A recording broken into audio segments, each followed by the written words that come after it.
Zee 24 तास एक पाऊल पुढे. श्यामची आई या सिनेमात छोट्या श्यामची भूमिका केली ती पुण्याच्या माधव वजे यांनी. तेव्हा त्यांचं वय होतं अवघं 12 वर्ष. माधवजींच्या रूपानं श्यामची आई सिनेमाचा हा एकमेव दुवा आपल्यात आहे. तेव्हा उजाळा देऊया श्यामच्या आठवणींना.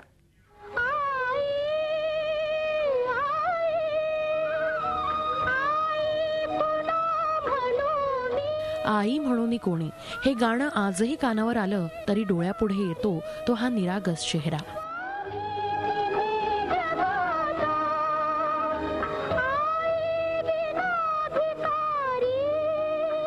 मातृवियोगानं व्याकुळ झालेला हा छोट्या श्यामचा चेहरा.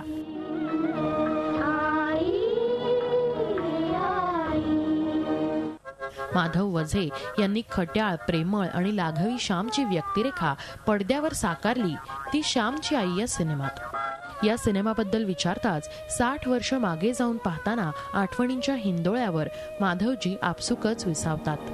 पुण्यातल्या एकत्र कुटुंबातला होतो आणि आचार्य यात्रेनं जरा शंका होती की एकत्र कुटुंबातला हा मुलगा, मध्यम वर्गातला मुलगा कुटुंबातला सिनेमामध्ये काम करायला तयार होईल किंवा नाही.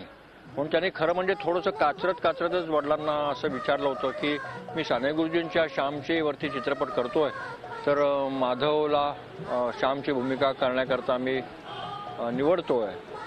तर घरच्यांनी विचार केला, अरे साने गुरुजींच्या श्यामची वरती चित्रपट निघतोय, मग अगदी आपण अवश्य याला संधी दिली पाहिजे. द्रष्ट्या दिग्दर्शकासह काम केल्यामुळे अविस्मरणीय अनुभवाची शिदोरीच गाठीशी मिळाल्याचं त्यांच्या बोलण्यातनं जाणवतं.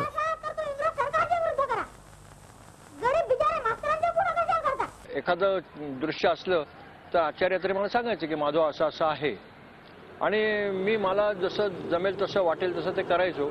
आणि आचार्य मला बिलकुल सुचवायचे नाहीत की तू असं कर, तू तसंच कर. आणि मला वाटतं आता मागे वळून बघताना वाटतं की लहान मुलाकडनं अभिनय कसा करून घ्यावा ते आचार्य यात्रेंना फार चांगलं माहिती होतं. लोकांचं लक्ष वेधण्याकरता आचार्य यात्र्यांनी माझी मुंबईभर हत्तीवरनं मिरवणूक सुद्धा काढलेली होती. म्हणजे जेणेकरून लोकांच्या मनामध्ये, समाजामध्ये श्यामची आई हे सतत समोर राहील. या सिनेमानं पहिलं सुवर्णकमळ पटकावण्याचा सन्मान मिळवल्याचं श्रेय ते अर्थातच सिनेमाच्या टीमला देतात. साने गुरुजींच्या श्यामची आई या लेखनाचं श्रेय या चित्रपटाचा मैलाचा दगड होण्यामध्ये नक्की आहे.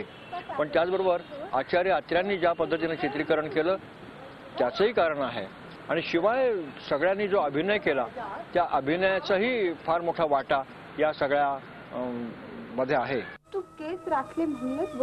श्यामची आई हा केवळ सिनेमा नसून ती एक संकल्पना आहे आणि म्हणूनच ती आजच्या काळातही तितकीच समर्पक आहे. प्रत्येक गोष्टीत आहे. श्यामची आई ही एक संकल्पना आहे. वडील का नाही मुलाची आई होऊ शकत? वडील सुद्धा एखाद्या मुलाची आई होऊ शकतात, एखादे शिक्षक मुलाची आई होऊ शकतात, एखादे शेजारी सुद्धा मुलाची आई होऊ शकतात. श्यामची आई हे पुस्तक जेवढं मनाला भिडलं तितकंच या सिनेमानंही आपलं अढळ स्थान मराठी प्रेक्षकांच्या मनात निर्माण केलं हेच या निमित्तानं म्हणावं लागेल.